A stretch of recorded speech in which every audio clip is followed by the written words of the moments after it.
Today we're gonna make apple butter.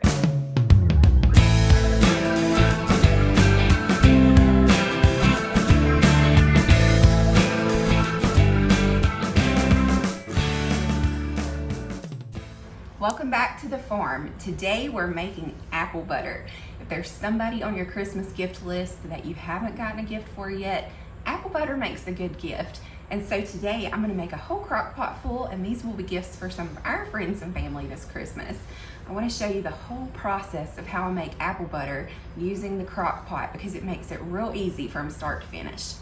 So for this recipe, you're only gonna need a few little ingredients. You'll need about 5 pounds of apples. Any good baking apple will work. I'm using Gala's. You're also gonna need about 2 cups of brown sugar and some cinnamon and some ginger and nutmeg and a little salt, and that's it. So I'll take you through how we make this, but I wanna mention to you, the whole recipe is available in the winter edition of the Homestead Quarterly. So if you haven't gotten your quarterly yet, this is a book full of recipes and stories and articles and DIYs, all the good stuff we talk about around here. And it's got features from lots of different homesteaders and creators. And you'll find the Grace Walk Farm apple butter recipe in here. So check this out. I'll link it in the description below. The digital copy is currently 25% off too. So make sure you grab one before Christmas while it's on sale.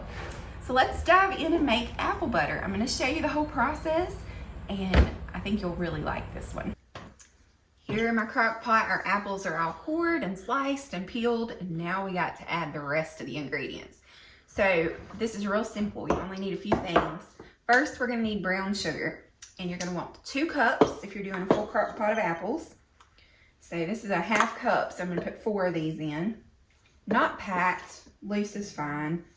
And this is an estimate. Here's the thing, when you make apple butter, or any kind of butter really, or fruit butter, measure with your heart, because it doesn't really matter if you put too much, it'll just be a little sweeter.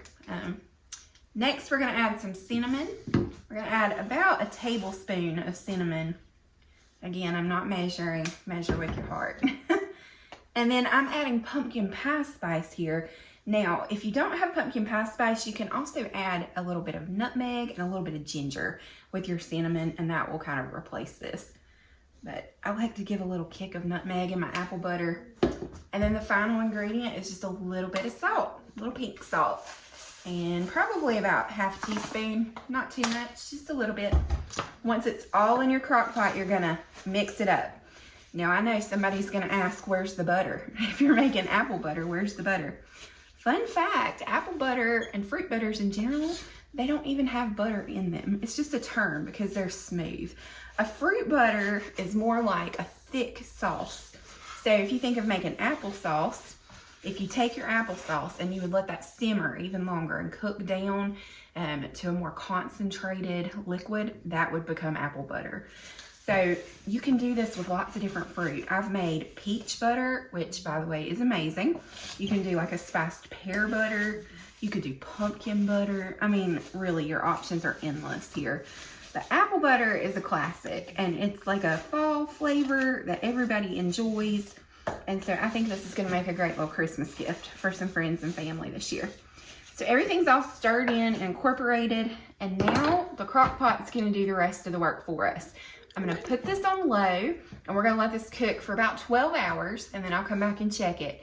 If it's still too thin, we'll go another 12 hours.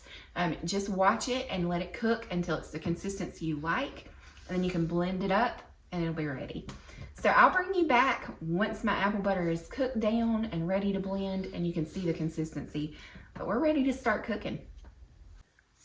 Once you're done peeling your apples, you'll be left with a whole pile of scraps. Don't throw these away. You can do a couple of things. You can compost these, or you can feed them to your livestock. I'm gonna take these to our chickens and our rabbits here in a little bit. I'll take you along because we haven't taken you out to see the animals. So we're gonna put these in a big bowl, and then after I finish making apple butter, we'll head outside and give the animals a treat. They'll love this.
apple butter has been cooking on low all night long. I let it go overnight, and I've just used my immersion blender to blend it up to a good smooth consistency.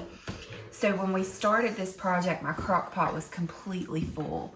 And now we're gonna bring you in and show you there's actually not that much apple butter in here. It reduced way, way down. Come take a look. So you'll see this beautiful glossy finish. That lets us know that we're done. And you see how thick that is? You want to be a little thicker than applesauce. This is a good spreading consistency. So that is what your finished apple butter should look like. Now, once your apple butter is done, you have a couple of options. You can put this in jars and store it in the refrigerator, and it's ready to eat immediately. Or if you want to make it shelf stable, where you can store it on a shelf somewhere in your pantry and not have to worry about it, you can can it. And you can process this in a water bath or a steam canner. So come back tomorrow and I'm going to show you the process of how you can apple butter. And we're going to do it with the steam canner so you can learn how a steam canner works. In case you missed it, we're actually giving away a steam canner on Christmas Day to one of you. We're going to choose one subscriber to win a steam canner, a jar lifter, a canning funnel, a whole kit to get you started with canning. So we'll show you how to work all that equipment tomorrow. Come back and we'll show you how to finish this apple butter.